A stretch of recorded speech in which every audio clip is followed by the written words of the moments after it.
Bem, pessoal, vamos de BTC no fim de tarde desse domingo, agora 21 horas e 38 minutos. Aqui na Espanha, no Brasil, 16 e 38 da tarde. A BTC aqui no diário abriu o primeiro candle comprador de retorno para as linhas superiores da nossa grande grade de expansão logarítmica exponencial.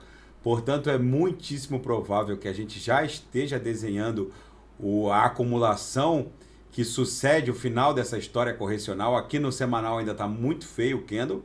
Basicamente a gente deu um beijinho aqui na última lower, ameaçamos furar. Vamos ver como vai se desenhar o candle que vai ser plotado agora a partir dessa virada, dessa madrugada de domingo para segunda.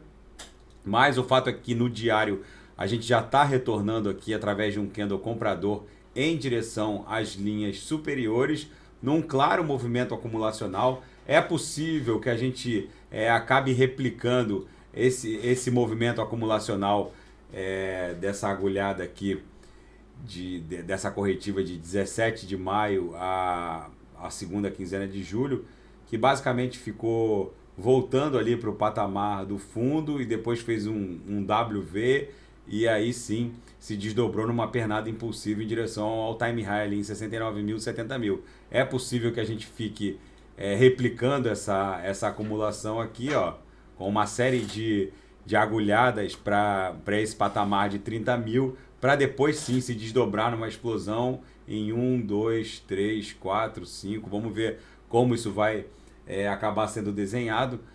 E essa hecatombe que foi o crash Luna UST ainda vai render muita coisa, já que uma onda de ceticismo e desconfiança acabou varrendo o mundo cripto, levando muitas altcoins para o limbo. Agora todos os protocolos passam a ser objeto de desconfiança, já que se o protocolo da Luna UST estava bugado e transformou dezenas de bilhões de dólares em zero em muito pouco tempo, potencialmente isso poderia acontecer com qualquer protocolo. Por isso que a gente nunca deve fazer all-in em nenhum ativo cripto, nunca colocar mais de 10% do patrimônio cripto em nenhuma altcoin específica.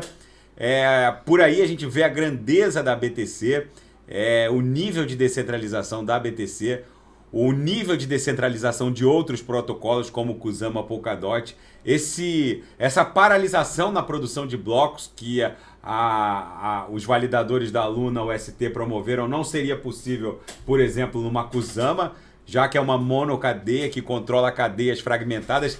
Teria que haver um consenso, não só na cadeia principal, mas nas cadeias fragmentadas, que são as parachains, cujos validadores pertencem a outras comunidades. Ou seja, por aí a gente consegue entender a grandiosidade do nível de descentralização de uma Polkadot, de uma Kusama, da própria Atom também.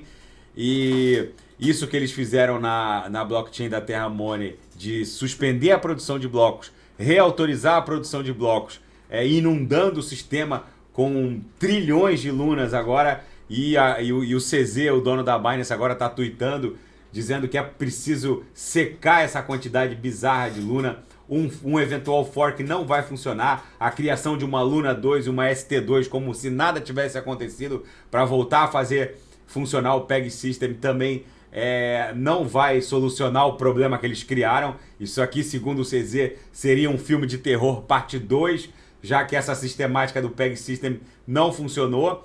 Enfim, toda essa história da Luna segue rendendo. Essa crise russo-ucraniana vai escalando e agora a China teve imagens de satélite norte-americanos identificaram uma movimentação na construção de submarinos nucleares chineses, uma movimentação incomum. O Alasca agora está sendo objeto de um amplo aumento de forças militares norte-americanas. Lembrando que o Alasca já pertenceu à Rússia, foi vendido para os Estados Unidos, e ali pode ser um palco de uma eventual guerra entre Rússia e Estados Unidos. Os gastos militares planetários, eles simplesmente explodiram. Eu estava vendo aqui nesse site onde a gente pode visualizar toda a riqueza do mundo numa só visualização, lembrando que esses quadradinhos são proporcionais às riquezas retratadas. Vocês vejam a insignificância do mundo cripto, mas esses quadradinhos aqui, ó, dos gastos militares do planeta simplesmente dobraram. Os quadradinhos relativos à riqueza representada pelo balanço patrimonial do Federal Reserve, vocês vejam a bizarrice que os quadradinhos aqui em rosa ou magenta, todos foram criados de 1º de janeiro de 2020 para cá. Vocês vejam o castelo de areia em que se transformou o balanço do patrimonial do Federal Reserve, mas o mais impactante é que na atualização desses quadradinhos aqui, dos gastos militares, isso aqui é o déficit orçamentário norte-americano, mas os gastos militares explodiram e com certeza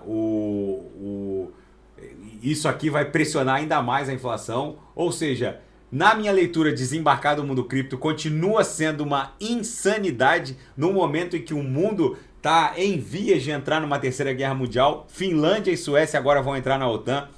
A energia elétrica e o gás natural em direção à Finlândia e Suécia serão cortados.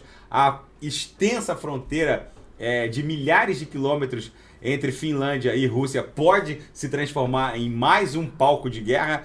Então o mundo tá maluco. A BTC basicamente foi lá beijar a última lower.